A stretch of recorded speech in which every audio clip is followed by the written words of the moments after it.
Yo, what's going on, guys? Today we're going to be doing a dropshipping Q&A. I asked you guys on Instagram to ask me a bunch of questions, and we're going to be going through some of the best ones here and hopefully getting you guys some direct responses on some burning questions that you have.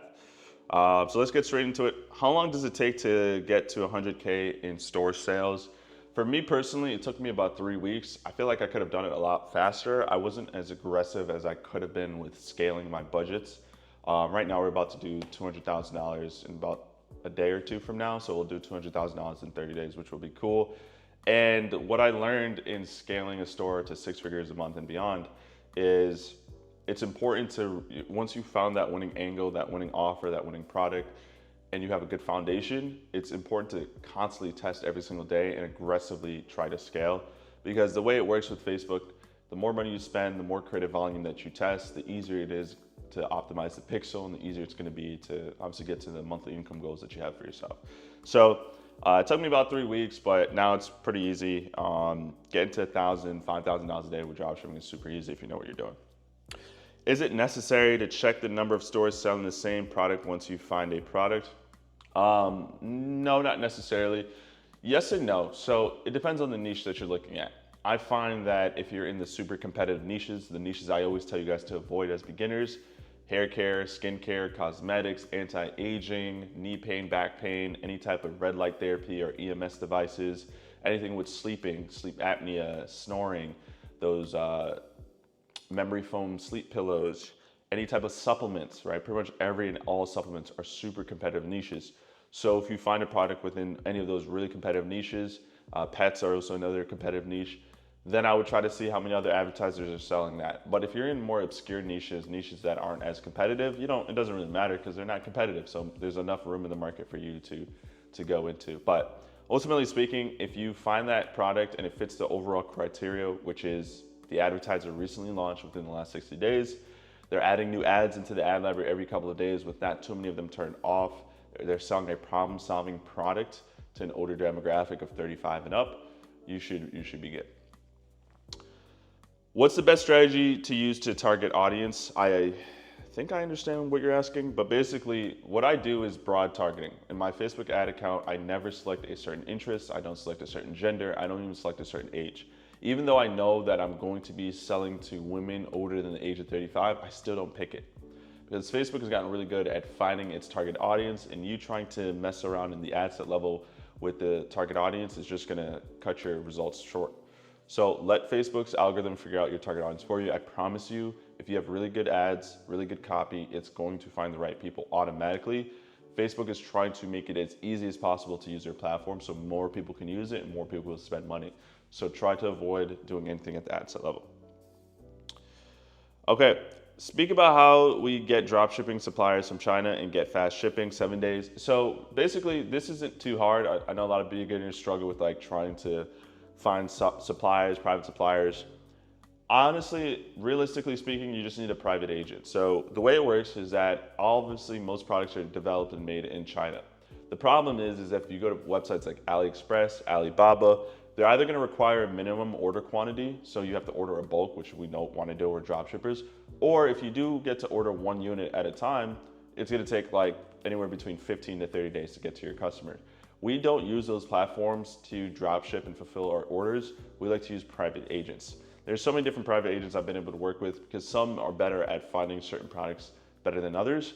But universally speaking, the one that I recommend all beginners to use is TeamDrop. It's a free tool to use. You don't have to pay for sourcing or getting quotes. You can get a private agent as soon as you sign up that will message you, and anytime you find a product, you send them a picture, they'll get you a quote, and then they'll show you the different shipping lines that they use to get it to your customer within a short period of time. 7 days on a new product is still a little bit unrealistic.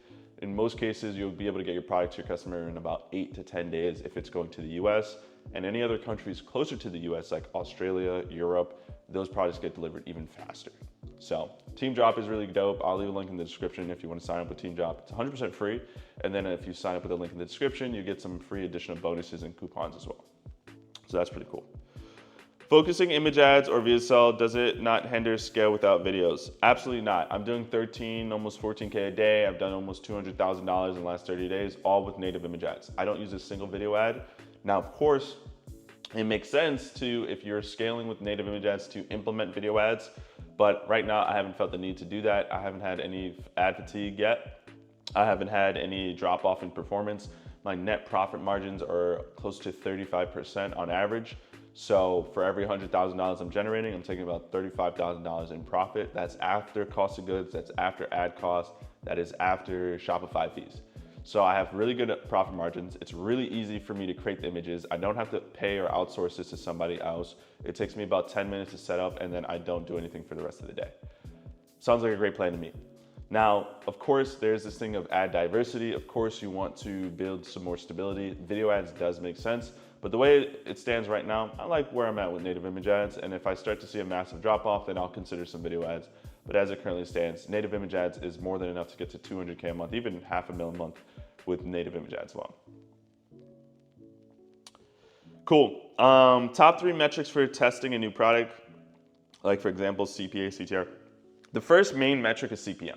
Because at the end of the day, it doesn't matter how good your click-through rate is, it doesn't matter how good your ROAS is. If your CPM is really high, it's not gonna be sustainable. Even if you get a sale or two, it's not gonna be sustainable if your CPMs are really high. That is literally the first metric I like to look at. And it also tells me how competitive of a market I'm in. So CPMs on average, I like to start off, so my average CPM right now, my campaigns advertising to the US is right around like $20 to $22, which is pretty good. But it didn't start off that way. When you're starting on day one on a new pixel, on a relatively new ad account, you can expect, naturally speaking, higher CPMs. But if it's too high, like if it's greater than 80, close to $100 and up, that is way too high on day one. That's mostly a reflection of the product that you selected and the niche that you're in. I like to see within the first day, even with uncompetitive niches and products, $80 ballpark, $80 to $70 ballpark on day one means I'm good. I'm off to a great start. Obviously, anything less than that is even better. And then as my pixel starts to optimize, I spend more money over the next few days, it should drop down drastically. Especially with native image ads, there should naturally be lower CPMs because there's less people using it. Best Shopify theme. There are so many good Shopify themes. I don't really have one that I would naturally say is the best. What I'll tell you though is that every Shopify store should have certain social proof markers to make you seem as legit as possible. So social proof markers are just things on your website that makes you look like more of a realistic and legit brand, such as realistic reviews, videos or pictures of people using the product or having the product in their hand. There should be some type of risk reversal, meaning some type of 30-day, 60-day, or 90-day money-back guarantee. Your product card should look branded with your product having your logo name on there, which you can easily do nowadays with Nana Banana Pro. So those are just a couple social proof markers. You should have the payment badges, which most themes allow you to do. But if I were you, Shrine Pro is one of the best, if not the best on the market. But if you're balling on a budget, something I would recommend is Elixir theme, which is about half the cost of Shrine Pro and has a lot of the same great benefits and features. So obviously one of those two brands are great to start. I don't really recommend that you get too caught up in the theme though, because as long as you have good product card images, your store looks good, you have a good offer, and you have good social proof markers like I just mentioned, you should be good. Some tips to scale faster all right, sorry, misread that. So 3 tips to start and scale faster. Focus on picking a unique product in an uncompetitive niche. Make sure you create a really good offer and then just create really good copy. I mean, that's really it. You don't really need much else to start. After you start to build proof of concept and you're scaling to $1,000 a day and beyond, then you can go back, refine your offer, refine your website, refine all that other stuff. But in the beginning, it's literally just about picking a good product, building a solid website, and creating really good copy and testing with good ads. Yeah, so another question here. Why do you recommend avoiding certain niches such as anti-aging, for example? I recommend avoiding it not because you can't make money, not because those niches aren't great. They are great and they make a lot of people money every single day. But most of my audience are beginners. And what you don't understand, which is disappointing because a lot of people do dropshipping but don't try to learn how Facebook ads actually work. But the biggest constraint you're gonna have is high CPMs. High CPMs and CPMs in general is just cost per milli, and that's the cost to advertise your ad. The higher that number is, the less likely people are gonna see it, and the less likely people are gonna get to your website, and the less likely you're gonna be able to make money. So the way it works is in super competitive niches like anti-aging, hair loss, skincare, sleep apnea, sleep pain, back pain, knee pain, shoulder pain, all those very typical and common problem-solving products that are been around since the dawn of time, they're super competitive with the best advertisers on the market spending $10,000 a day plus.